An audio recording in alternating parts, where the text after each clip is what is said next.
Bye.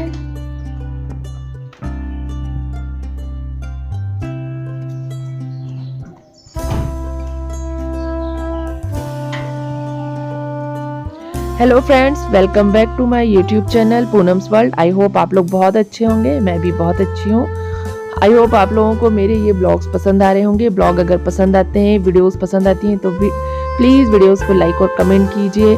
Channel को अगर आपने सब्सक्राइब नहीं किया है तो चैनल को भी ज़रूर सब्सक्राइब कर लीजिए और अपनी फैमिली और फ्रेंड्स के साथ शेयर कीजिए, अपने रिश्तेदारों के साथ शेयर कीजिए, अपनी नंदों के साथ, भाभीयों के साथ, देवरानी जेठानी, आप लोग आपस में सब लोग शेयर कीजिए, क्योंकि मेरी ज़्यादातर जो ऑडियंस है वो फीमेल है। और तो आप लोग सबके साथ शेयर कीजिए, भर भर के कमेंट कीजिए और लाइक कीजिए। तो ब्लॉग अगर पसंद आए, वीडियो पसंद आए तो लाइक और कमेंट ज़रूर किया कीजिए, क्योंकि आपके जो प्यारे प्यारे कमेंट्स होते हैं उनसे बहुत अच्छी पॉजिटिव वाइब्स आती हैं। बहुत अच्छा लगता है देख करके, पढ़ करके, और उनका मैं रिप्लाई भी करती हूँ तो उनका रिप्लाई करके बड़ा अच्छा लगता है। और लाइक्स और कमेंट्स जब आते हैं ना तो एक पॉजिटिव वाइब्स आती है और ऐसे वीडियो बनाने का मन करता है। तो देखिए 6:45 का टाइम हो रहा था और मैं पौधों में पानी डालने लगी थी। पौधों में पानी डालने से जो है ना बहुत एक रिलीफ मिलता है। मेरे हस्बैंड वैसे ये काम करते हैं, पर आज मैंने सोचा मैं ही डाल देती हूँ ताकि पानी जो है वो उसका पौधों का पानी निकल जाए और फिर उसके बाद हम यहाँ पे वाइपर चला के क्लीन कर दें। वैसे तो मेड आती है तो वही साफ़ सफाई करती है, बाहर पोर्च की पानी हम डाल देते हैं, बट अभी मेड नहीं आ रही है तो हमें ही करना है। तो नल आने से पहले मैंने सोचा पानी डाल दूँ। तो देखिए कितने प्यारे प्यारे पौधे हैं। पौधों को देखने से बहुत सुकून मिलता है। अपने घर में आप एक छोटा सा गार्डन जो है ज़रूर बनवाइए, और अगर घर नया बनवा रहे हैं तो गार्डन स्पेस ज़रूर रखिए, क्योंकि ये जो पौधे होते हैं ना ये हमें बहुत पॉजिटिव वाइब्स देते हैं, बहुत पॉजिटिव एनर्जी देते हैं। तो हेलो फ्रेंड्स, देखिए 7:15 हो रहे हैं। मैंने जो है पौधों में पानी डाल दिया है, वॉशिंग मशीन लगा दी है, कपड़े धुल रहे हैं और अब मैं आ गई किचन में। मैं थोड़ा सा फ्रेश वाटर भर के रखी हूँ वेजिटेबल वगैरह वॉश करने के लिए। फिल्टर के पानी से वेजिटेबल्स वॉश नहीं करती हूँ, क्योंकि है ना बहुत सारा वेस्टेज पानी निकलता है फिल्टर में, उसको फिल्टर करने के लिए। तो इस तरीके से मैं जो है एक बकेट है ना फ्रेश वाटर जब भी आता है तो भर के रख लेती हूँ अपना, तो सारी सब्जियाँ वगैरह धोने में काम आ जाता है। फिल्टर का पानी सिर्फ है ना हम लोग पीने में यूज़ करते हैं और खाना पकाने में यूज़ करती हूँ, यानी दाल वगैरह में डालना है, सब्जी में डालना है, आटा लगाना है, तो उसके लिए यूज़ करती हूँ। क्योंकि इससे जो ड्रेन का पानी है, जो वेस्ट वाटर है, वो बहुत ज़्यादा निकलता है। तो हम अगर सब्जियां वॉश करेंगे और पूरा किचन का काम फिल्टर के पानी से करेंगे तो वेस्ट वाटर जो है वो बहुत ज़्यादा निकलेगा। तो इस पर्पज़ से मैं जो है कि वेस्ट वाटर बहुत ज़्यादा ना निकले, इसलिए मैं जो है एक बकेट पानी भर के रख लेती हूँ सुबह जब भी नल आते हैं। और उसके बाद अब चलिए हम ऊपर चलते हैं और मैं करती हूँ घर की साफ़ सफाई, क्योंकि 7:15 है मेरा टारगेट। 8:30 तक पूरा झाड़ू पोछा करने का है, उसके बाद फिर पूजा और खाना बनाने का काम करना है। तो देखते हैं कितना टाइम लगता है। टाइम तो बहुत लग जाता है। तो देखिए रूम कुछ इस तरह से हो रहा है, इसको थोड़ा सा जमाना है। बेडशीट्स वगैरह मैंने कहा था कि हम लोग उठते हैं बिस्तर से, जैसे ही सो के वैसे ही जमा देते हैं। पौधों में पानी डालने के बाद मैं ऊपर आ गई, देखिए अपने रूम को सेट करने के लिए। ये ब्लैंकेट मैंने कल वॉश किया था, तो बस मैंने धीरे धीरे से सारे ब्लैंकेट वॉश कर लिए हैं। अब इनको मैं जो है अपने बेड में नीचे जो दीवान है उसमें स्टोर करके रख दूंगी अच्छे से। बड़ी सी मेरे पास पॉलीथीन है, उसमें डाल दूंगी। बैग नहीं है इसका, बैग इसका फट गया है, तो बस एक जो हमने मैट्रेस लिए थे उसकी बैग आई हुई है, उसी में डाल करके मैं इनको अच्छे से रख दूंगी, गोलियां वगैरह डाल के। ये मेरा मास्टर बेडरूम है, बहुत ज़्यादा गंदा नहीं था, बस हल्का सा ही गंदा था, तो बस हल्की सी डस्टिंग करूँगी और झाड़ू पोछा करना था। झाड़ू पोछा करने में काफ़ी टाइम लगता है हमारे घर में, और मैं ना थक भी जाती हूँ बहुत, क्योंकि बहुत बड़ा घर है ना, तो मुझे ना थकान हो जाती है आजकल। और मेरा थोड़ा वेट भी ज़्यादा हो गया है ना, तो मुझे ऐसा लगता है कि मुझे अपना वेट भी थोड़ा कम करना चाहिए। तो अब जैसे ही बच्चों के समर वेकेशन स्टार्ट होंगे तो मैं अपना जो है मॉर्निंग रूटीन स्टार्ट करूँगी। 5 o'clock उठ करके वॉक पर जाऊंगी, उसके बाद आकर के थोड़ी सी एक्सरसाइज करूंगी, क्योंकि अपने लिए टाइम निकालना भी बहुत ज़रूरी है। आपको फिट रहना बहुत ज़रूरी है। तो अगर आप फिट होंगे ना, तभी आप घर के काम बहुत अच्छे से कर पाएंगे। कहते हैं ना, तन चंगा तो कटौती में गंगा। तो अगर आपका तन मन चंगा होगा तभी आप जो है अपने कामों को अच्छे से कर पाएंगे। तो कामों को बेटर तरीके से करने के लिए सबसे पहले आपको अपनी हेल्थ का जो है अच्छे से ध्यान रखना चाहिए।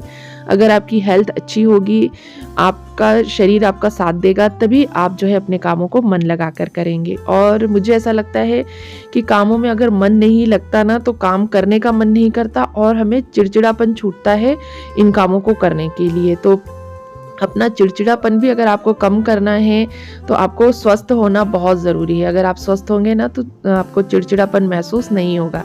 तो मैं उसके बाद आ गई थी लिविंग एरिया में। मैं सोच रही थी कि इसको ऐसे थोड़ा सा रेक्टेंग उसमें लगा के देखूं कैसा लगता है, बट अच्छा नहीं लग रहा था। मैंने सोचा नहीं, इसको सीधे जैसा डला है वैसा ही डले रहने दो। थोड़ा थोड़ा चेंज करने का मन करता रहता है कि लिविंग एरिया में थोड़ा चेंज करो, पर क्या चेंज करो कुछ समझ में नहीं आता। मैंने उसको सेट किया और वापस से झाड़ू लगाने आ गई थी। देखिए कितना सारा कचरा निकल आया। और सबको ऐसा लगता होगा कि झाड़ू मैं वीडियो के लिए लगा रही हूँ। नहीं, मेरी मेड नहीं आ रही है, इसलिए मुझे लगाना पड़ रहा है।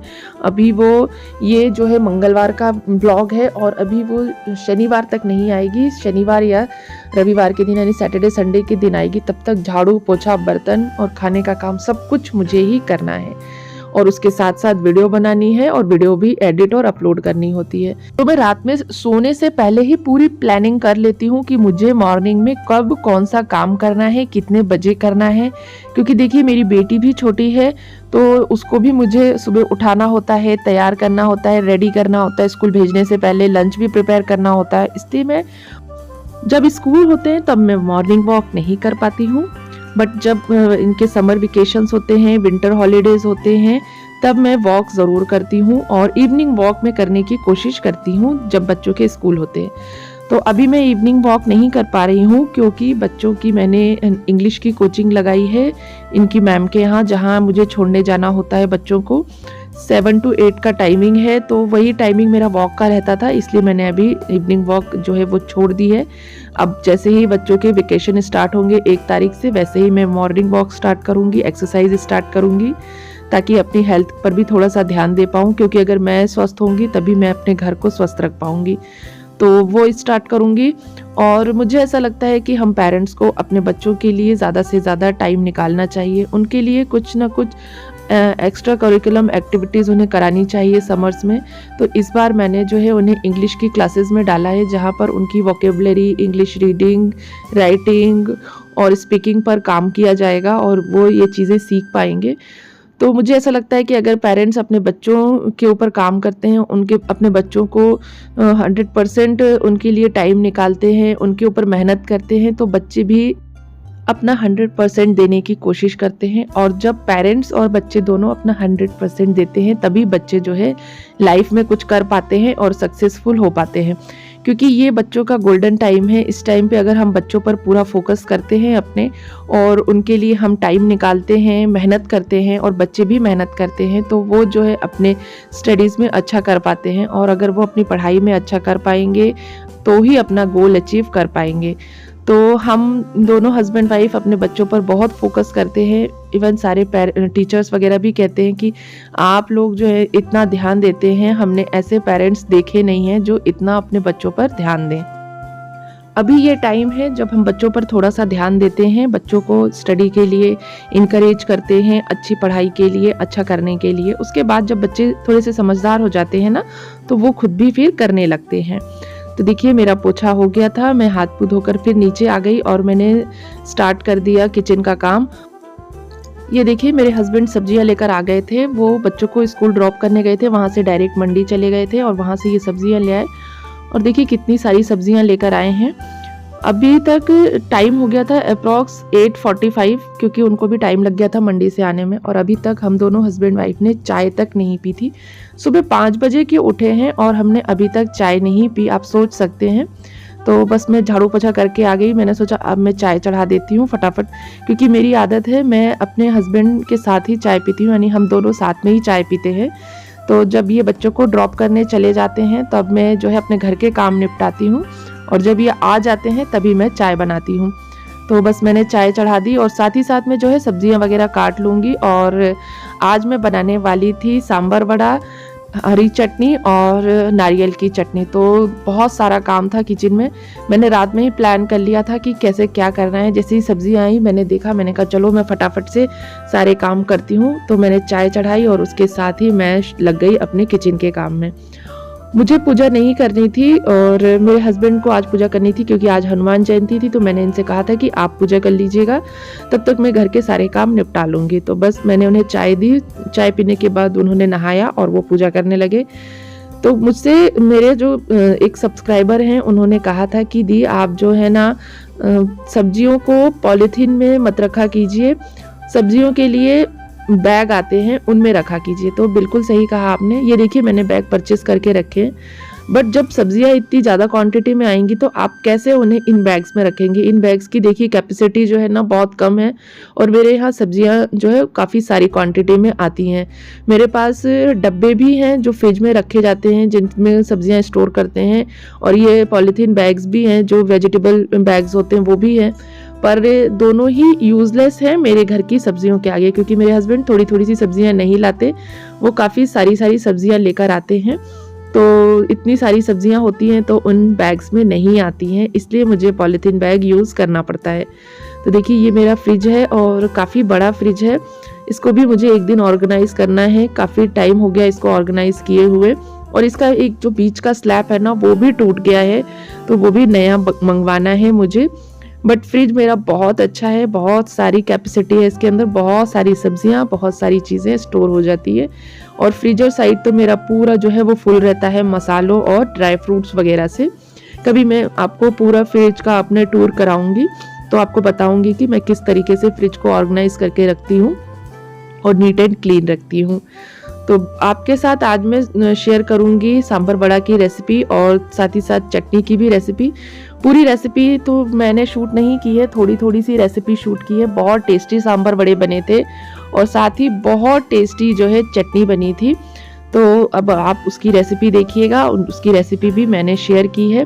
होपफुली आपको रेसिपी पसंद आएगी। अगर रेसिपी पसंद आती है तो कमेंट बॉक्स में कमेंट करके ज़रूर बताइएगा। तो देखिए मैंने ये सब्जियां निकाल ली थी काटने के लिए। कुछ सब्जियां मेरे सांभर में जाएंगी, जैसे कि मैं बस सोच रही थी कि क्या करूं, कैसे करूं, क्योंकि ना 9 o'clock हो गए थे और 11:30 पे मुझे बच्चों को लेने स्कूल निकलना था और इतना सारा काम था। आप यकीन नहीं मानेंगे, जैसे जॉब करने वाले लोग होते हैं ना उनका टाइम फिक्स होता है काम का, उसी तरीके से मेरा भी फिक्स होता है कि मुझे इस टाइम पर इतना काम करना है, इस टाइम पर इतना काम करना है, क्योंकि बच्चों को लेने जाना होता है। और उस टाइम तक मुझे ये लगता है कि मैं पूरे काम फिनिश कर लूँ और आने के बाद जो है कोई भी काम ना हो मुझे करने के लिए। तो बस मैं फटाफट से अपने बर्तन लगा रही थी और मैंने सोचा कि जल्दी जल्दी से जो है मैं आपके साथ रेसिपी भी शेयर कर लूँ।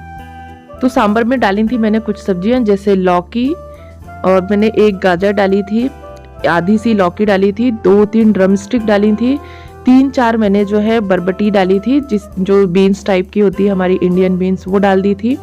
और मैंने इसमें 3-4 जो है भिंडी डाल दी थी। मेरे पास बैंगन नहीं थे, अदरवाइज बैंगन भी डाल देते हैं, और टमाटर डाल दिए थे।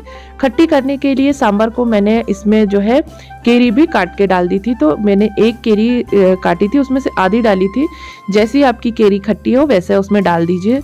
और कई लोग आलू वगैरह भी डालते हैं, पर मैंने आलू वगैरह नहीं डाले थे और टमाटर भी डाल दिए थे। तो इसी पोजीशन पे आपको टमाटर भी ऐड कर देना है। और सांभर मसाला डाल दिया, नमक डाल दिया और हल्दी डाल दी। तो उसको उबाल लीजिए आप सांभर को। और आप कैसे बनाते हैं सांभर मुझे बताइएगा। ये सांभर बहुत ही टेस्टी बना था। ड्रम स्टिक और भिंडी जो है मैंने अभी इस स्टेज पर नहीं डाली थी।